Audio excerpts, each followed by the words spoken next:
So far, we've talked about three keys to reading Scripture. Ask yourself questions about what you're reading, starting with, why was this written? Read it like a book, in bigger sections than just the handful of verses we tend to skim through.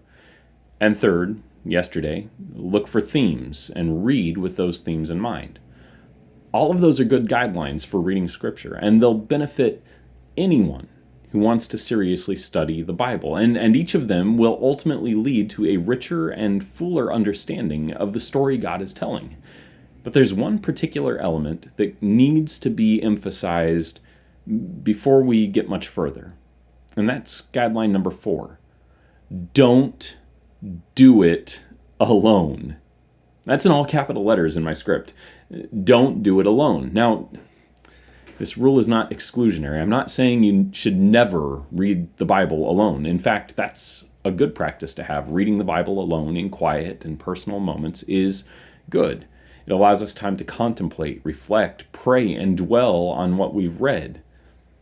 But the idea that the Bible is intended to be a book that is tackled completely by an individual is a very recent and modern, and I think misguided one. In fact, for all but about the last 5.5 centuries, the Bible was almost universally read in communal contexts.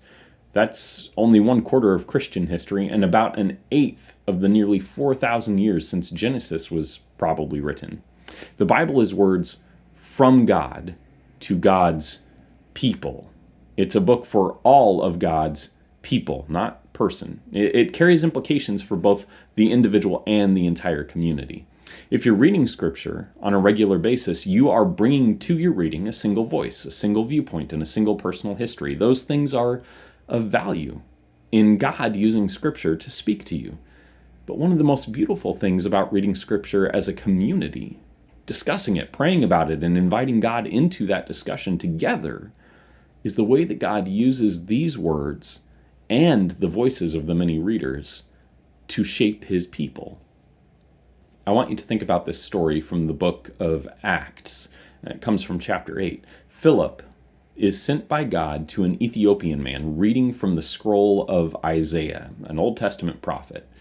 As Philip runs alongside the chariot the man is in, he asks him what he's reading, and the man confesses that he's having difficulty understanding it. "Do you understand what you're reading?" asked Philip. "How can I, unless someone explains it to me?" the man replied. Who is the prophet talking about when he says he was led like a sheep to the slaughter, and as a lamb before its shearer is silent, so he did not open his mouth? In his humiliation he was deprived of justice. Who can speak of his descendants? For his life was taken from the earth. Then Philip began with that very passage of Scripture and told him the good news about Jesus. Alone, without the insight of another, the Ethiopian would likely have struggled to ever find Jesus in that passage. And we take for granted the understanding we have about the prophets and their discussion of Jesus because we are sometimes overly familiar with some of the more common themes of Christian writings, specifically that phrase, the Lamb, in reference to Jesus. But there are plenty of passages in Scripture that we are, as individuals, needing to hear the voices of others. I can promise you that the Ethiopian Philip ministered to never forgot the message of the Lamb who was silent, or Philip's willingness to share his own understanding. As the voices of God's people show us how the good news is found on nearly every page of Scripture, we find ourselves more deeply connected to God's story and to one another. So read the Bible at home, quietly, by yourself.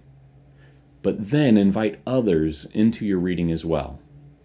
I love you, and I pray today that you would hear the words of Scripture in the voices of many people surrounding you, and that the rich experiences and insight God has given them will help form a beautifully woven tapestry of biblical understanding in your life.